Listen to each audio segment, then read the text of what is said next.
When the Galactic Council sends a distress signal across the void, they expect rescue fleets numbering in the thousands. They expect overwhelming firepower, advanced technology, and the combined might of entire civilizations.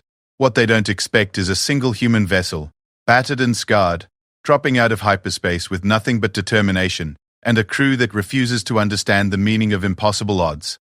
Sometimes, the greatest strength doesn't come from numbers. It comes from the unwavering belief that no one gets left behind. The emergency beacon had been broadcasting for 17 standard galactic hours when the first response finally arrived. Ambassador Kethvar of the Galactic Council stood at the observation deck of the massive space station Harmony's Edge, watching the swirling colors of the Helix Nebula that had become their prison. His forearms trembled slightly as he held the communication device, hoping beyond hope that salvation had finally come. Council Station Harmony's Edge to approaching vessel.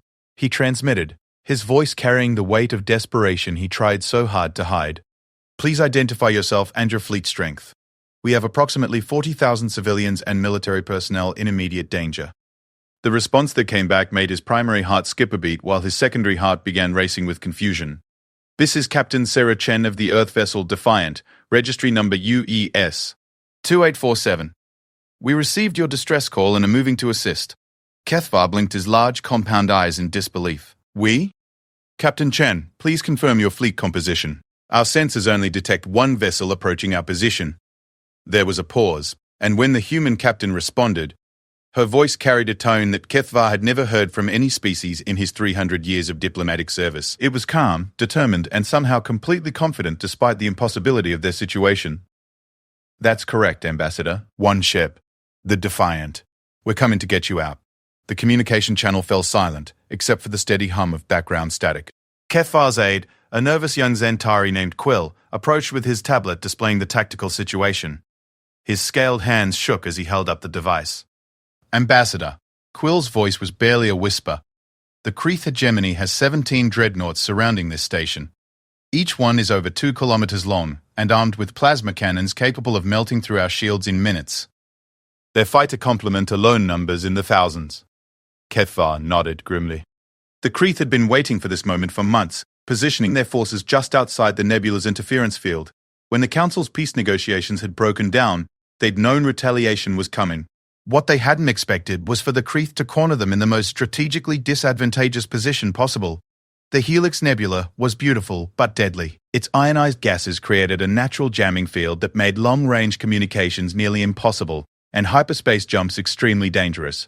Only short-range signals could penetrate the interference, which meant their distress call had barely made it past the nebula's edge. Any rescue fleet would have to navigate the treacherous space currents and charged particle storms that made the nebula a graveyard for unwary ships. Sir, the station's military commander, General Thos, approached with heavy steps that echoed his species' rocky physiology. Our defensive capabilities are minimal. We have 12 outdated patrol craft and maybe 30 fighters that are more suited for escort duty than combat. If the Kreeth decide to attack before reinforcements arrive, he didn't need to finish the sentence. Through the massive transparisteel windows they could see the menacing forms of Kreeth dreadnoughts hanging in space like metallic predators. Their hulls gleamed with a dark organic sheen that seemed to absorb light itself. Weapon ports along their sides glowed with barely contained energy, ready to unleash destruction at a moment's notice. What do we know about this human ship? General Thos asked, pulling up a tactical display on his wrist communicator. I'm not familiar with human military capabilities.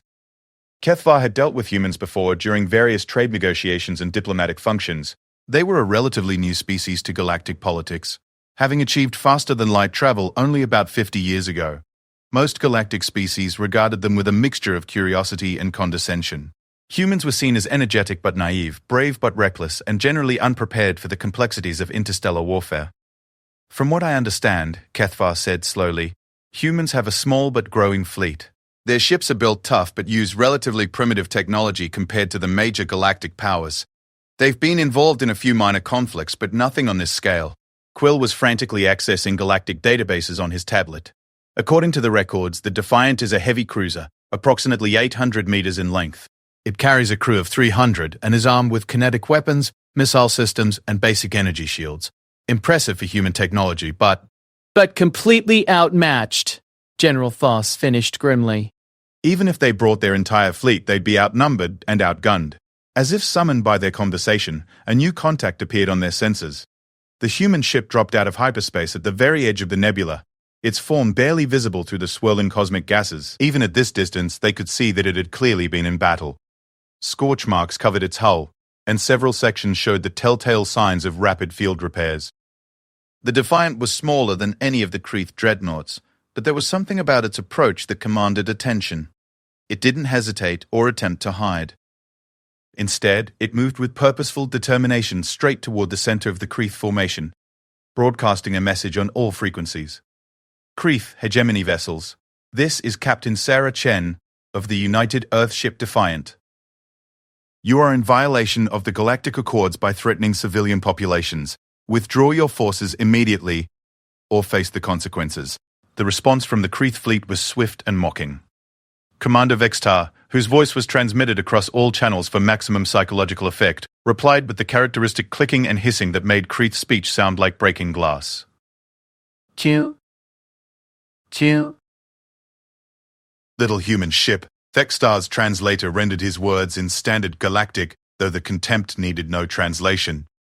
You dare threaten the might of the hegemony? Your pathetic vessel is nothing more than an appetizer for our weapons. Turn around now, and we may allow you to flee with your lives. Captain Chen's response came without hesitation. Negative, Commander. We don't abandon people who need help. This is your final warning. On the council station, Kethvar found himself gripping the observation rail with all four hands. The human captain's words carried such conviction that for a moment he almost believed that one ship could make a difference.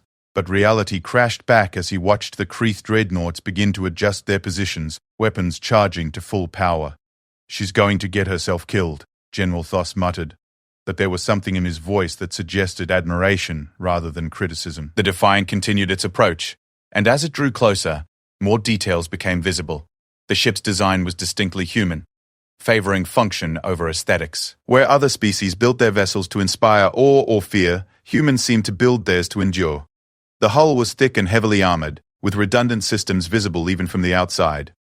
Weapon hardpoints were positioned for maximum coverage, and the engine configuration suggested a ship built for both speed and maneuverability. Captain Chen, Kethvar opened a direct channel. While we appreciate your courage, you must understand the situation. The Kreeth have 17 capital ships and thousands of fighters. Your sacrifice, however noble, will only result in more deaths. The human captain's image appeared on the main view screen, and Kethvar was struck by what he saw. Captain Chen was younger than he'd expected, perhaps in her early 40s by human standards. Her dark hair was pulled back in a practical style, and her uniform bore the marks of recent combat. But it was her eyes that caught his attention. They held a determination that seemed almost alien in its intensity. Ambassador, she said calmly, I understand your concern, but you're missing something important about humans. We have this annoying habit of not giving up when people are counting on us. My crew and I didn't come this far to turn around now. Behind her, Kethvar could see the bridge of the Defiant. It was cramped compared to the spacious command centers of most galactic vessels, but every station was manned by focused, determined individuals. The humans moved with practiced efficiency, their hands dancing over controls as they prepared for what seemed like certain death. Besides, Captain Chen continued with what might have been a smile. You might be surprised what one ship can do when it's motivated properly. Before Kethvar could respond, the Kreeth fleet made its intentions clear. Commander Vextar's dreadnought, a massive vessel called Sol Render, opened fire with its main plasma cannon. The beam lanced through space, ionizing the nebula gases in a brilliant display of destructive force. The Defiant twisted away from the attack with surprising agility, its engines flaring as it accelerated to combat speed. The plasma beam missed by mere hundreds of meters, close enough that the energy discharge lit up the human ship's shields in cascading patterns of blue and white. What happened next defied everything the assembled observers thought they knew about space combat. Instead of retreating or attempting to use the nebula for cover, the Defiant accelerated directly toward the Kreeth formation. Its weapons began firing in coordinated salvos, kinetic rounds, and missiles streaking toward the nearest dreadnought. The Kreeth shields absorbed the impacts easily, but the human ship didn't slow down. She's making an attack run, General Thos said in disbelief. One ship against 17 dreadnoughts, and she's making an attack run. The Kreeth fleet responded with overwhelming firepower. Plasma beams and particle cannons lit up space as they focused their fire on the approaching human vessel. The Defiant weaved between the attacks with impossible precision, its hull occasionally sparking as near misses overloaded its shields. But the ship kept coming. How is she doing that? Quill whispered, his scaled hands pressed against the observation window. No ship should be able to maneuver like that in a nebula. The particle interference should be scrambling their navigation systems. Kethvar was wondering the same thing. The Helix Nebula was notorious for disrupting sensor systems and making precise navigation nearly impossible. Most ships had to rely on basic visual guidance and dead reckoning when operating inside its boundaries. Yet the Defiant was moving as if it had perfect situational awareness. The answer came when Captain Chen's voice crackled over the communications channel again. All Kreeth vessels, you might want to reconsider your tactical position. You're sitting ducks out there. Commander Vextar's response was a snarl of rage transmitted on all frequencies. Sol render to all ships. Focus fire on the human vessel. I want that ship reduced to atoms. The combined firepower of 17 dreadnoughts converged on the Defiant's position. For a moment, space itself seemed to burn as energy weapons discharged their fury. When the light faded, everyone expected to see nothing but debris.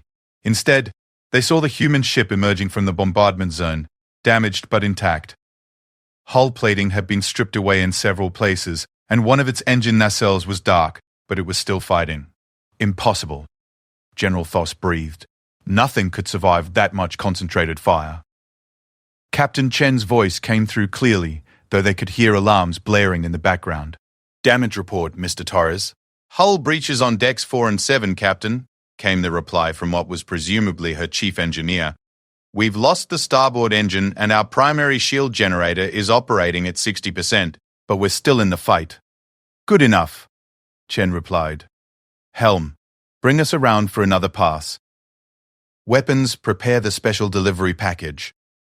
Kethvar felt a chill run through his multiple spines. The humans were planning to continue their attack. Against all logic, against all odds, they were going to keep fighting. The Defiant began another approach, this time targeting a different section of the Kreeth formation. But something was different about this attack run. Instead of the random evasive patterns it had used before, the ship was following a very specific course through the nebula. Ambassador, Quill called out urgently.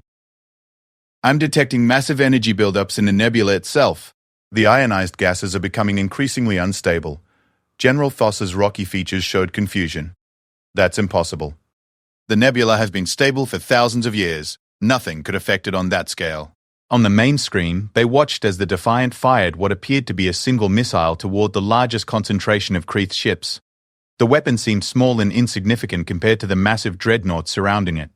But as it traveled through the charged particle field of the nebula, something extraordinary happened.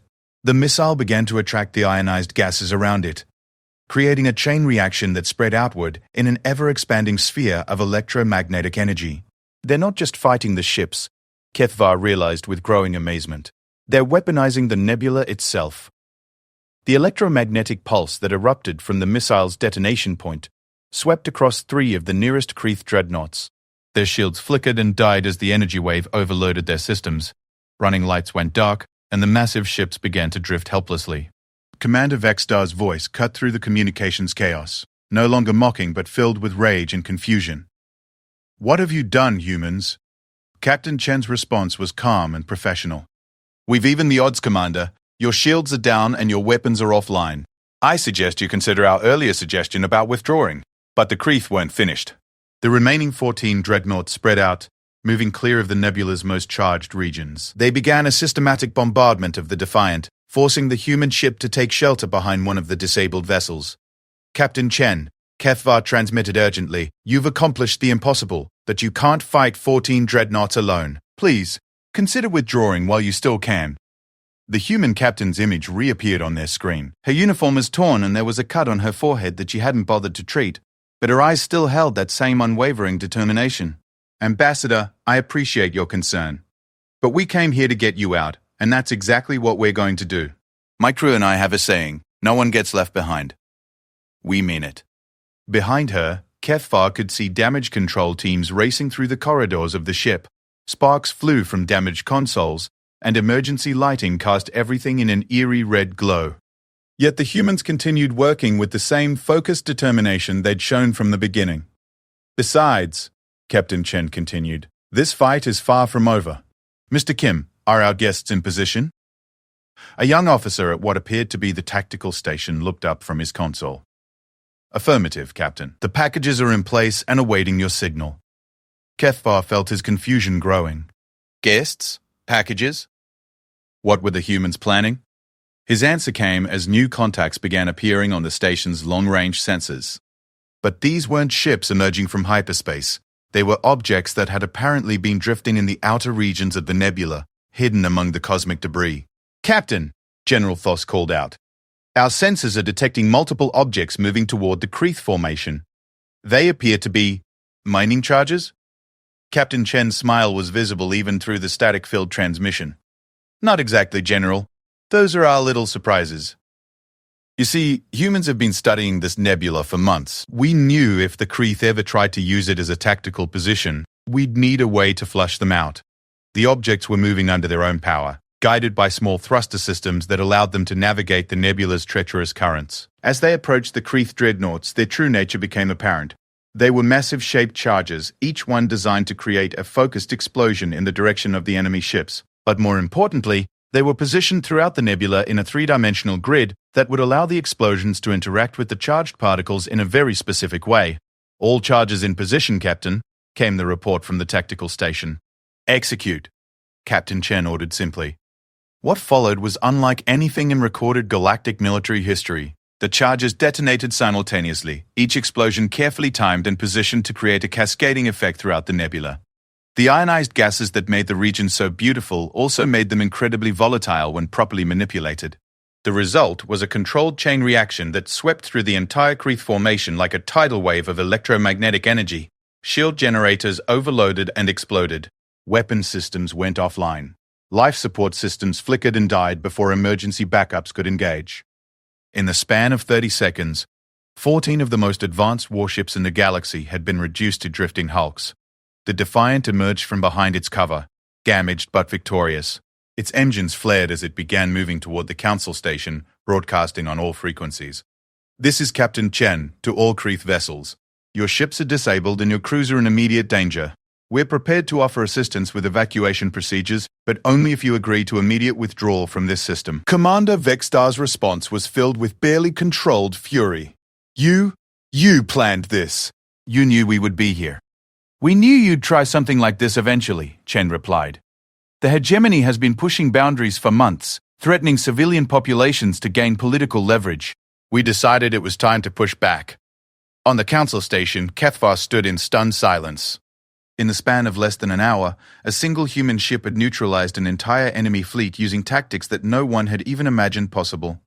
The implications were staggering. Captain Chen, he transmitted. How did you know the Kreeth would use this position? How did you prepare for this?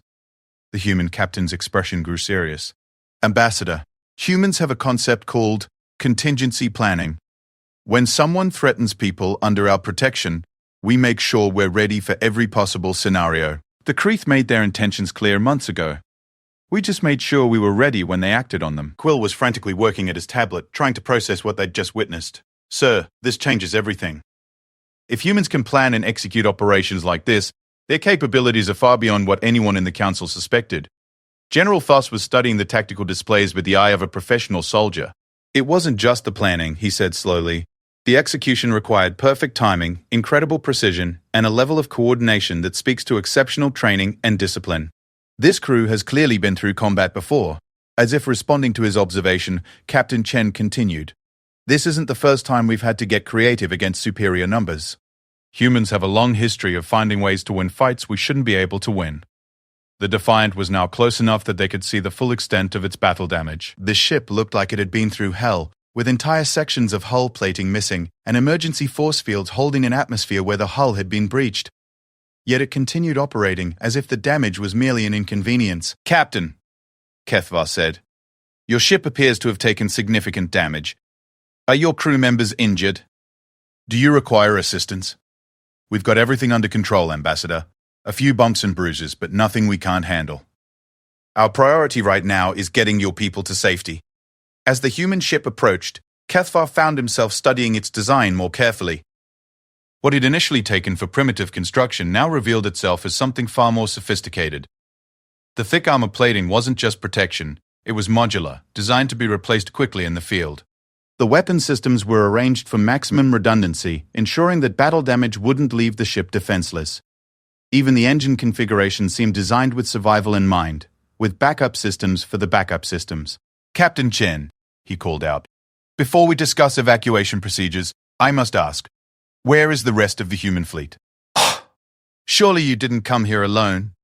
The pause before her response was brief but telling. "Ambassador, I need you to understand something about humans. When someone sends out a distress call, we respond, period. The location of our fleet assets is classified, but I can tell you that the Defiant was the closest ship capable of reaching you in time." General Voss stepped forward.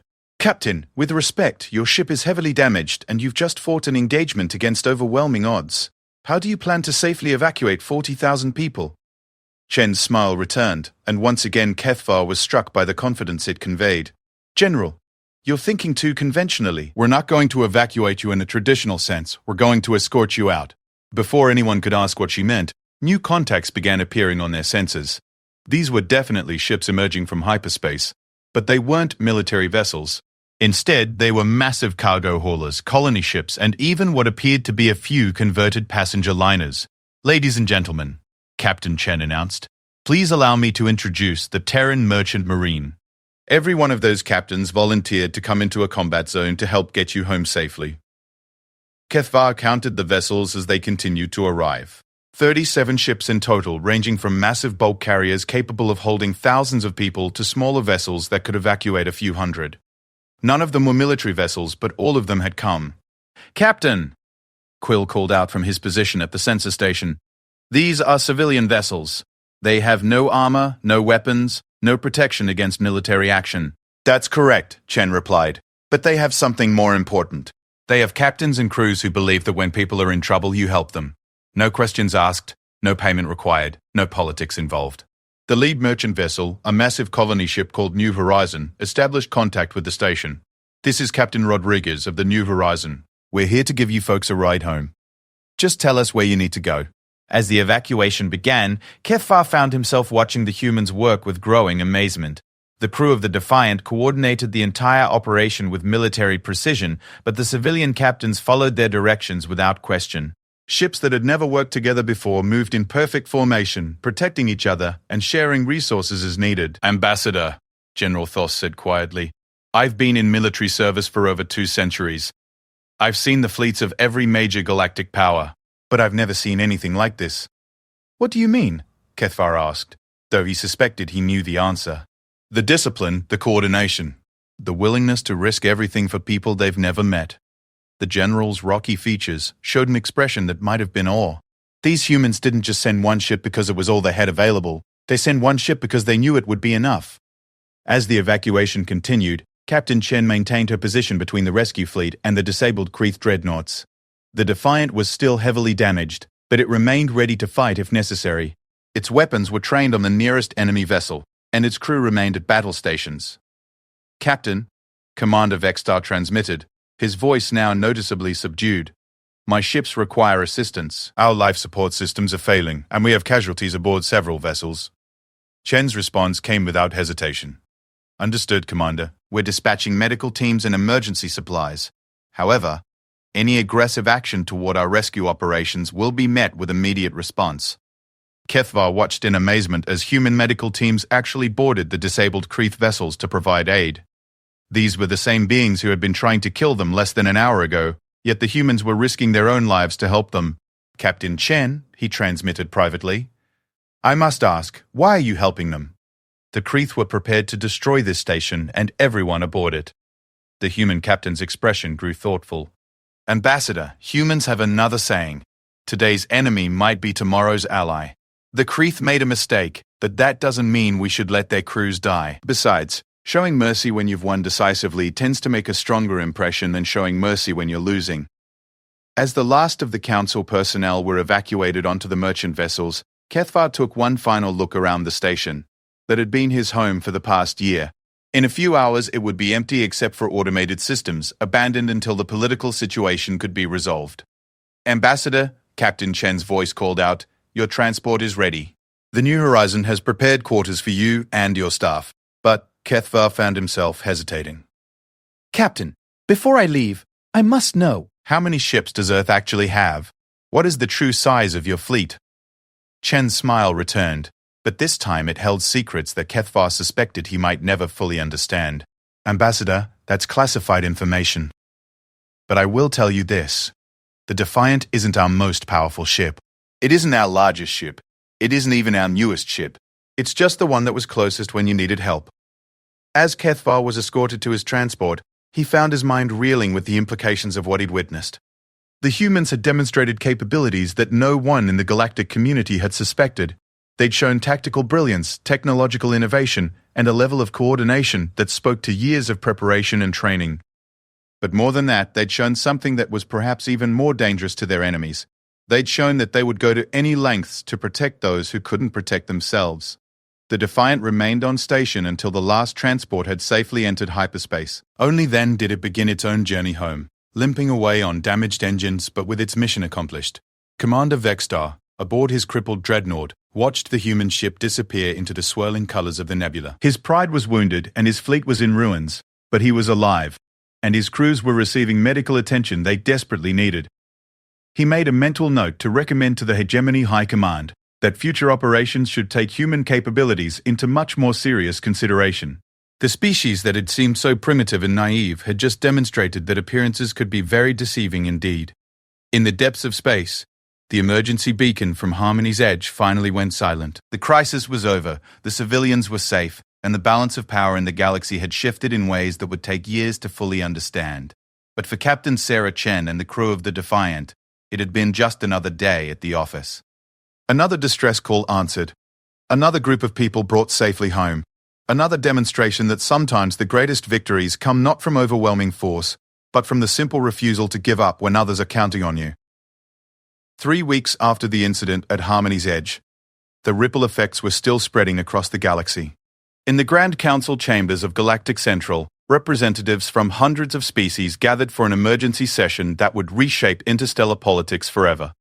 Ambassador Kethvar stood at the central podium, his forearms gesturing as he delivered his testimony to the assembled delegates. The magnificent chamber, with its soaring crystal spires and holographic displays showing the current political boundaries of known space, had never been so silent during a session. Honorable delegates, Kethvar continued, what I witnessed challenges everything we thought we knew about human capabilities. A single vessel operating alone neutralized 17 Kreeth dreadnoughts using tactics that our best military strategists are still trying to understand. In the Terran delegation section, Admiral Marcus Webb sat quietly beside Ambassador Elena Vasquez. Webb was a sturdy man in his 60s with gray hair and the weathered face of someone who had spent decades commanding ships in the void. Unlike the elaborate ceremonial uniforms worn by representatives of other species, his simple navy blue uniform bore only essential rank insignia and a few service ribbons. The humans planned this, declared Senator Vortak of the Hegemony, his serpentine form coiled around his speaking platform. This was not a rescue mission but a carefully orchestrated military demonstration designed to intimidate the galactic community. Ambassador Vasquez rose smoothly from her seat. She was younger than many of her counterparts, perhaps in her early 40s, with dark hair pulled back in a professional style. Her diplomatic uniform was crisp and understated, reflecting humanity's relatively recent arrival on the galactic stage.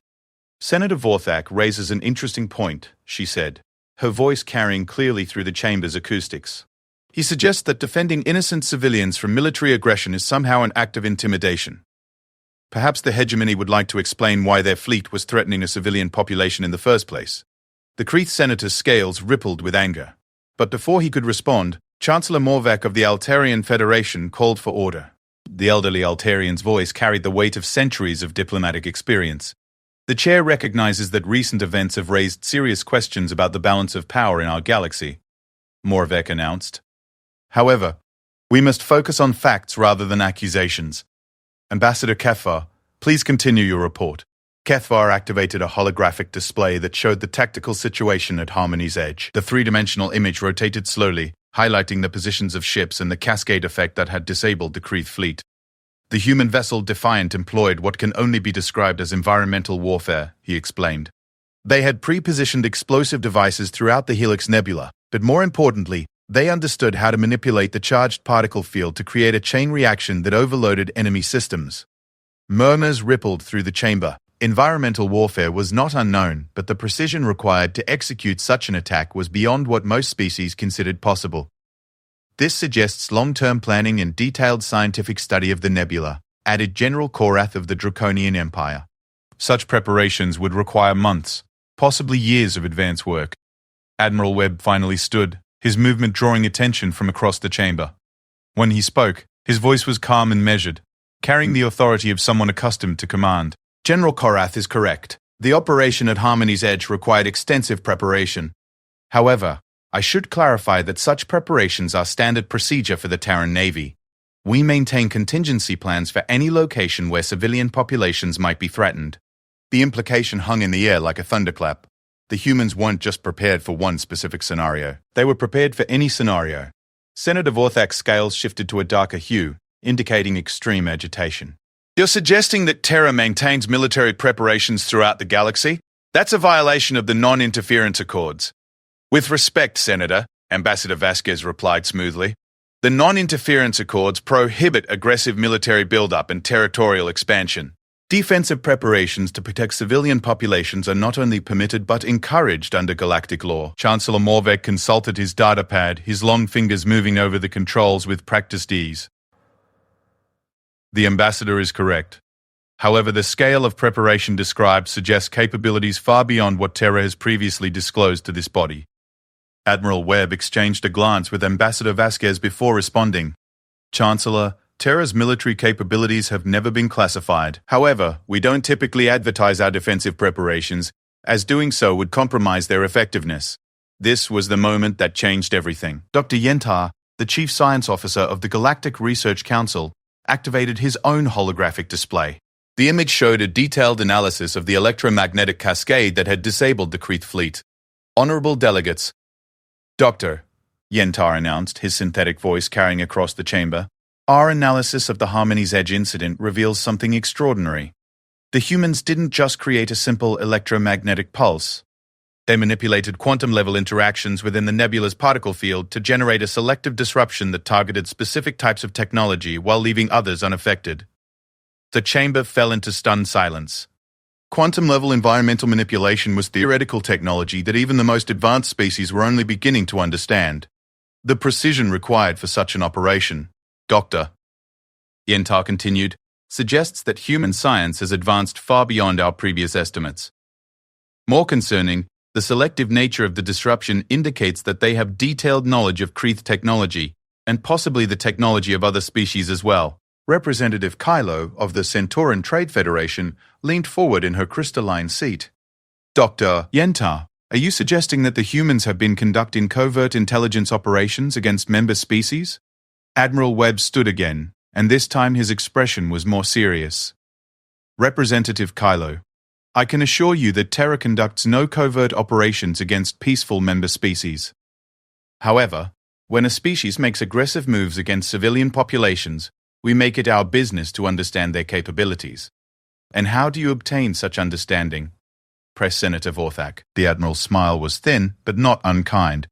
Senator, the Kreeth hegemony has been conducting military exercises and weapons tests along the borders of neutral systems for the past 2 years.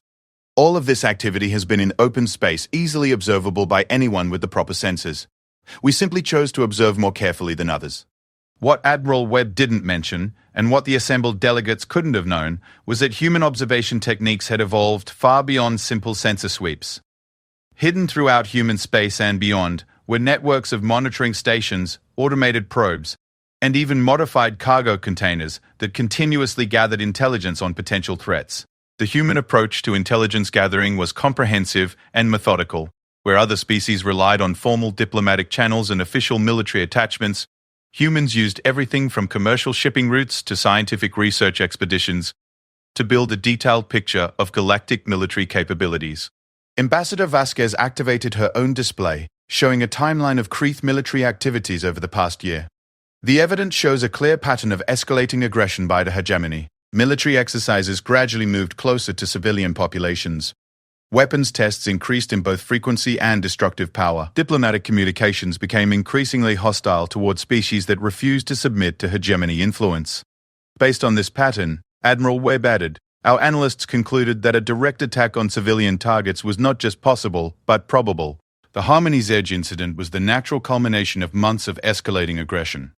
Chancellor Morveck studied the timeline display with growing concern. Admiral Webb, if your intelligence was accurate enough to predict such an attack, why didn't Terra warn the Council? The question hung in the air for a long moment. Admiral Webb and Ambassador Vasquez exchanged another glance, and the Admiral's expression grew somber. Chancellor, Terra did attempt to raise concerns about Kreeth activities through proper diplomatic channels. Our warnings were dismissed as the paranoid concerns of a young species unfamiliar with galactic politics. The accusation hit the chamber like a physical blow. Representatives began checking their own records, accessing communication logs and diplomatic correspondence. Within minutes, it became clear that the humans were telling the truth. 6 months ago, Ambassador Vasquez continued, Terra submitted a formal intelligence assessment warning of increased Kreeth aggression. The response from this body was to suggest that humans were misinterpreting normal military exercises. 4 months ago, we provided detailed analysis of hegemony fleet movements and weapons testing. The Council's response was that Terra was overreacting to routine activities. 2 months ago, we specifically warned that civilian populations in the Helix Nebula region were at risk. The Council voted to table the matter for further study. Each revelation drove home the same point. The galactic community had ignored human warnings because they didn't take human intelligence capabilities seriously. Now, those same capabilities had been demonstrated in the most dramatic way possible. Senator Vorthak's response was predictable. These alleged warnings were clearly attempts to justify preemptive military action against the hegemony. The humans wanted an excuse to attack our forces. Admiral Webb's response was swift and decisive. Senator, if Terra had wanted to attack hegemony forces, we would have done so. The fact that your fleet remains intact, your crews are alive, and your ships are being repaired at Terran facilities should tell you something about our intentions. This statement caused another stir in the chamber. Representatives had not been informed that Kreeth vessels were being repaired at human facilities. Admiral, Chancellor Morveck said carefully, could you elaborate on the current status of the hegemony fleet? Certainly, Chancellor. Following the engagement at Harmony's Edge, 17 Kreeth dreadnoughts required extensive repairs. Rather than allowing them to drift helplessly in space, Terra offered to provide repair facilities and medical assistance. All 17 vessels are currently at the Terran Naval Yards at Proxima Station, where they are receiving full repairs at no cost to the hegemony. The implications were staggering. Not only had the humans defeated the Kreeth fleet, but they were now demonstrating their technical superiority by repairing ships that their own builders might not be able to fix. Representative Killo voiced what many delegates were thinking. Admiral Webb, the ability to repair advanced vessels from multiple species suggests technical knowledge far beyond what Terra has previously demonstrated. How is this possible? The Admiral's expression became almost apologetic.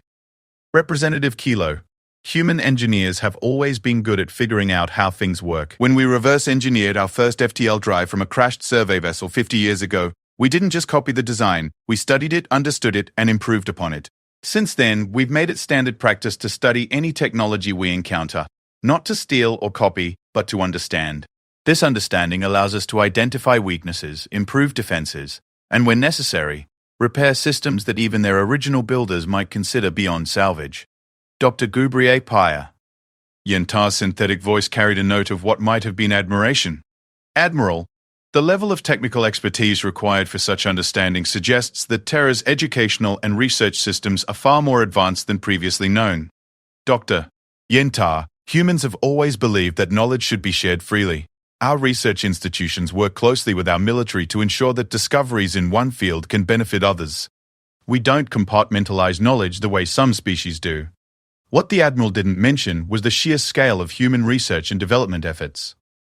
While other species focused their research on specific areas of expertise, humans had taken a more comprehensive approach. Every human ship, station, and colony included research facilities. Every encounter with alien technology was treated as a learning opportunity. Every mystery was seen as a problem to be solved. The result was a species that had advanced their technology at an unprecedented rate, not through revolutionary breakthroughs, but through the systematic accumulation and application of knowledge across all fields simultaneously. Ambassador Vasquez stood to address the chamber directly. Honorable delegates, I believe there has been a fundamental misunderstanding about Terra's role in galactic politics. We are not seeking to challenge the established order or to demonstrate our military superiority. We are simply trying to ensure that when people are in danger, someone is prepared to help them. The preparations at Harmony's Edge were not unique. Terra maintains similar contingency plans for any location where civilian populations might be threatened, not because we want to fight, but because we want to be ready to protect the innocent if fighting becomes necessary. Chancellor Morvek leaned back in his chair, his ancient features showing deep thought. Ambassador Vasquez, the scope of preparation you're describing would require resources and coordination far beyond what most species could manage.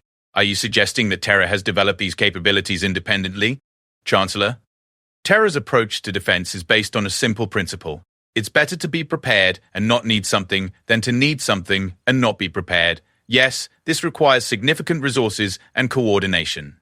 But we believe the protection of innocent life justifies such expenses. The debate continued for hours, but the fundamental questions remained unanswered. How had humanity developed such advanced capabilities so quickly? What other preparations did they have in place? And most importantly, what were their long-term intentions? As the session moved toward a recess, Admiral Webb was approached by General Korath of the Draconian Empire. The massive reptilian being towered over the human admiral, but his manner was respectful rather than intimidating.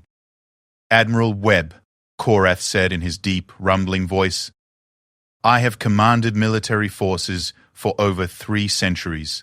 In that time, I have seen many demonstrations of power, both subtle and overwhelming. What I witnessed at Harmony's Edge was something entirely different." "How so, General?" "It was not a demonstration of power for its own sake. It was the application of precise, controlled force to achieve a specific humanitarian goal. Your Captain Chen could have destroyed the Kreeth fleet entirely, but she chose to disable it instead. She could have left the crews to die, but she chose to offer assistance. This speaks to a military philosophy that is unusual." Admiral Webb nodded thoughtfully. "General, humans have a saying, 'With great power comes great responsibility.' We don't believe that superior capability gives us the right to dominate others. We believe it gives us the obligation to protect those who cannot protect themselves. And if others see this as weakness..." The Admiral's smile was grim. "General, the Kreeth hegemony thought they saw weakness when they decided to threaten civilian populations. I believe they have revised their assessment." As the recess began, delegates broke into small groups discussing the implications of what they had learned. The humans, meanwhile, remained at their seats, reviewing data and preparing for the next phase of questioning. Ambassador Vasquez received a priority message on her secure communicator. After reading it, she leaned over to Admiral Webb. "Marcus, we have a problem. Long-range sensors are detecting unusual military movements in the vegan sector. 3 different species are mobilizing their fleets." Admiral Webb's expression didn't change, but his voice carried a note of concern. "Orders? Continue the diplomatic mission here. I'll handle the other situation through back channels." "But Marcus, if this escalates..." "I understand, Elena. The Defiant isn't the only ship we have on standby." Their quiet conversation was interrupted by the return of Chancellor Morvek to the podium. The session will resume. Our next topic of discussion will be the long-term implications of the Harmony's Edge incident for galactic security. As the delegates returned to their seats, none of them noticed the subtle changes in human body language. Admiral Webb sat a little straighter, his hands moved closer to his personal communicator, and Ambassador Vasquez's diplomatic smile became slightly more forced. The humans were receiving reports from across the galaxy. Multiple species were interpreting the events at Harmony's Edge not as a rescue operation, but as a demonstration of human military supremacy. Some were responding with fear, others with anger, and a few with opportunistic aggression. The rescue of 40,000 civilians was about to trigger the largest military crisis in galactic history, and once again, the humans found themselves in the position of being the only ones prepared for what was coming next. Admiral Webb activated a discrete subspace transmitter built into his uniform's collar. His message was brief and coded, but its meaning was clear to those who received it. Condition yellow. Multiple potential flashpoints. Prepare for rapid deployment. Across human space, from Earth to the newest frontier colonies, ships began quietly moving toward predetermined positions. Crews were recalled from leave, supply convoys altered their routes, and communication networks switched to enhanced security protocols. The galactic community was about to learn another lesson about human capabilities. When they prepared for one contingency, they prepared for all contingencies. The rescue at Harmony's Edge had been just the beginning. The crisis began exactly 72 hours after the Galactic Council session ended. Admiral Webb was reviewing intelligence reports in his temporary quarters on Galactic Central when the first emergency alert came through. Admiral, his aide, Commander Sarah Park, burst through the door with a datapad in her hands. We have multiple incidents developing simultaneously. The Altarian Federation has deployed their entire home fleet to the Kepler system. The Vegan Alliance is mobilizing against the Centauran Trade Federation, and the Draconian Empire has issued an ultimatum to 3 minor systems demanding they choose sides. Webb studied the tactical display that Park projected above her datapad. Red icons showed military movements across a dozen systems, with more appearing by the minute. Analysis. Sir, it appears that our demonstration at Harmony's Edge has triggered a galaxy-wide panic. Multiple species are convinced that Terra is planning military expansion. Some are forming defensive alliances, others are launching preemptive strikes against neighbors they perceive as weak. The Admiral closed his eyes for a moment, feeling the weight of unintended consequences. Contact Ambassador Vasquez immediately. Then get me a secure channel to Proxima Command. Within minutes, Ambassador Vasquez appeared as a hologram in the Admiral's quarters. Her diplomatic composure was cracking under the strain of managing multiple simultaneous crises. Marcus, the situation is deteriorating rapidly. I've had 6 species demand that Terra choose sides in conflicts that didn't exist a week ago. 3 others have asked for military protection, and 2 have actually declared war on their neighbors, citing the need to secure strategic resources before Terra moves against them. What's the Council's position? Chaos. Chancellor Morvek is trying to maintain order, but half the delegates have recalled their fleets for home defense. The other half are demanding that Terra reveal the full extent of our military capabilities before they'll participate in any further discussions. Admiral Webb activated his secure communicator, establishing contact with Proxima Command. The image of Admiral Chen Wei, Sarah Chen's sister, and commander of the Terran Navy's strategic operations, appeared alongside Ambassador Vasquez. Wei, what's our current readiness status? All fleets are on high alert, Marcus. We have 17 battle groups positioned throughout human space and beyond. The Defiant has completed emergency repairs and is standing by for deployment. But Marcus, if we deploy our full capabilities now, we're going to escalate this crisis beyond anything we can control. The irony was not lost on any of them. The humans had intervened at Harmony's Edge to prevent a humanitarian crisis, and their success had triggered a galaxy-wide military crisis that threatened millions of lives. Options? Admiral Webb asked. Ambassador Vasquez spoke first. Diplomatically, we have few good choices. We can either reveal the full scope of our capabilities, which will likely increase panic, or we can continue to downplay them, which allows other species to make decisions based on incomplete information. Admiral Chen Wei leaned forward in her holographic image. Militarily, we can either deploy overwhelming force to end these conflicts quickly, or we can try to use minimal intervention to calm individual situations.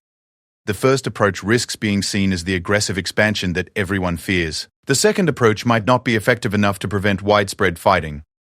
Commander Park looked up from her datapad. Sir, we're receiving reports that the Vegan Alliance has actually opened fire on Centauran cargo vessels. This isn't posturing anymore. People are dying. Admiral Webb made his decision with the kind of swift certainty that had kept him alive through decades of command. Wei, execute Operation Umbrella. All battle groups to assigned positions, but defensive postures only. No ship is to fire unless directly threatened or unless civilian populations are under immediate attack. Eleanor, contact all faction leaders simultaneously. Tell them Terra is implementing emergency peacekeeping measures. Any species that attacks civilian targets or continues aggressive action after receiving our warning will face immediate intervention. And if they ignore the warning? Ambassador Vasquez asked. Then they'll learn the same lesson the Kreef learned, but hopefully without the need for such dramatic demonstrations. Operation Umbrella was the culmination of human strategic planning that had begun almost immediately after first contact with galactic civilization. Recognizing that their small numbers and limited territory made them vulnerable to galactic politics, humans had developed a defensive strategy based on rapid deployment and overwhelming local superiority. Rather than trying to build a fleet large enough to fight every possible enemy simultaneously, they had created multiple smaller fleets capable of achieving decisive victory in specific locations. More importantly, They had positioned supply bases, sensor networks, and support facilities throughout neutral space, giving them the ability to project power far beyond what their official territory would suggest. Within 6 hours of Admiral Webb's order, human ships began appearing in combat zones across the galaxy, but their deployments defied every expectation that galactic military leaders had developed. In the Kepler system, where Altarian and Draconian fleets faced each other across a contested asteroid field, the human heavy cruiser Indomitable dropped out of hyperspace directly between the two forces. Captain Maria Santos immediately broadcast on all frequencies. This is Captain Santos of the Terran vessel Indomitable. This system is under Terran protection. All military vessels have 30 minutes to withdraw beyond the system's outer markers. Any ship that fires weapons after this deadline will be considered hostile and dealt with accordingly. The Altarian fleet commander, Admiral Thys, responded with barely concealed outrage. Captain Santos, the Altarian Federation has legal claims to this system that predate human spaceflight by centuries. You have no authority here. Admiral Thys, I'm not disputing your legal claims. I'm preventing a military engagement that would result in unnecessary casualties. Once both fleets withdraw, you can resolve your territorial disputes through proper diplomatic channels. And if we refuse? This came from Draconian Admiral Korath, whose massive dreadnoughts bristled with weapons designed to crack planetary shields. Captain Santos's response was calm and professional. Admiral Korath, I hope that won't be necessary. But if you insist on testing Terran resolve, I should mention that the Indomitable isn't alone out here. As if summoned by her words, additional human ships began appearing throughout the system. Not the overwhelming fleet that might have been expected, but precise deployments that demonstrated both capability and restraint. A destroyer appeared near the contested asteroid field itself, its sensors obviously scanning for mining operations that might be threatened. A support cruiser positioned itself near a small civilian colony that had been caught between the two fleets. Most significantly, a ship that registered on sensors as a simple supply vessel took position near the system's primary hyperspace junction. The message was clear. Human forces controlled the strategic space lanes, but they were protecting rather than conquering. Admiral Korath, with 3 centuries of military experience, recognized a masterful deployment when he saw one. The humans had positioned their forces to protect civilians and strategic assets, while denying both alien fleets the ability to achieve decisive tactical advantage. More importantly, they had done it with a minimum of ships and no hostile actions. Captain Santos, Admiral Korath transmitted privately, your deployment is impressive. But you realize that my fleet alone could overwhelm your forces through sheer numbers? Admiral, you're certainly welcome to try. But I should point out that your fleet would have to pass through 3 separate minefields, deal with automated defense platforms that you probably can't even detect yet, and overcome electronic warfare systems that would make targeting extremely difficult. And that's assuming that these are the only human forces in the system. The Draconian Admiral's tactical displays confirmed Captain Santos's implications. His sensors were detecting energy signatures that suggested much more extensive human preparations than were immediately visible. The humans hadn't just deployed ships to this system, they had apparently been preparing defensive positions for weeks or months. How? Admiral Korath asked simply. Admiral, humans have been studying galactic politics for 50 years. We've identified 37 strategic systems where territorial disputes were likely to escalate into military action. This system was number 12 on our list. The revelation hit Admiral Korath like a physical blow. The humans hadn't just responded to the current crisis, they had anticipated it and prepared accordingly. Similar scenes were playing out in combat zones across the galaxy. Human ships appeared wherever military forces threatened civilian populations or strategic resources, but never in overwhelming numbers. Instead, they demonstrated precise intelligence about each situation and seemingly unlimited ability to project power where it was needed most. In the vegan sector, where cargo vessels had already been destroyed, the human response was more direct. The battlecruiser Relentless arrived to find vegan destroyers actively hunting Centauran merchant ships through an asteroid field. Captain James Rodriguez of the Relentless didn't issue warnings. Instead, he deployed his ship's full electronic warfare suite, simultaneously jamming vegan targeting systems while broadcasting rescue beacons to guide damaged merchant vessels to safety. When vegan ships attempted to continue their attacks blind, they found their weapons mysteriously malfunctioning as human cyber warfare specialists took control of their targeting computers. Vegan Fleet Command, Captain Rodriguez transmitted. Your ship's weapons systems are now under Terran control. They will remain disabled until you withdraw from this sector. Your crews are unharmed, but your ability to threaten civilian vessels has been eliminated. Admiral Verntar of the Vegan fleet responded with a mixture of rage and disbelief. Captain Rodriguez, this is an act of war. You have violated our sovereignty. Admiral, you violated galactic law when you attacked civilian vessels. I'm simply preventing further violations. Withdraw your forces, and control of your weapons will be returned immediately.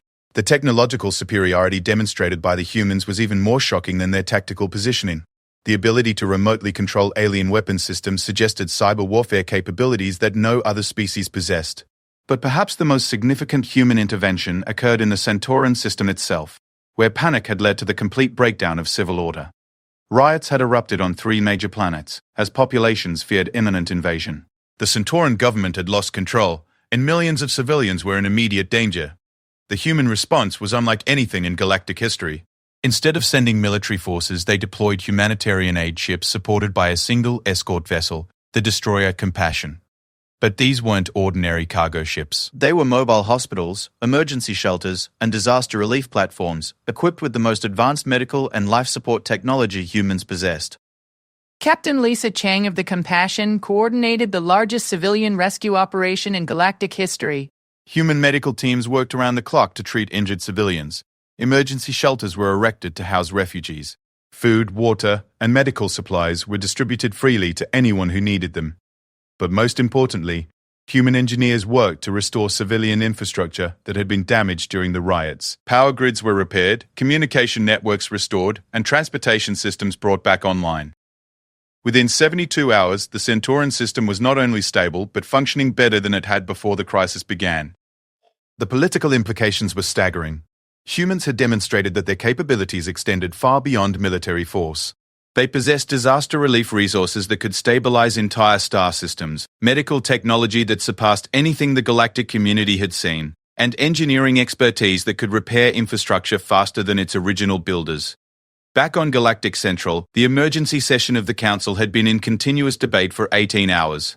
Reports of human interventions continued to arrive, each one revealing new aspects of Terran capabilities that defied previous assumptions.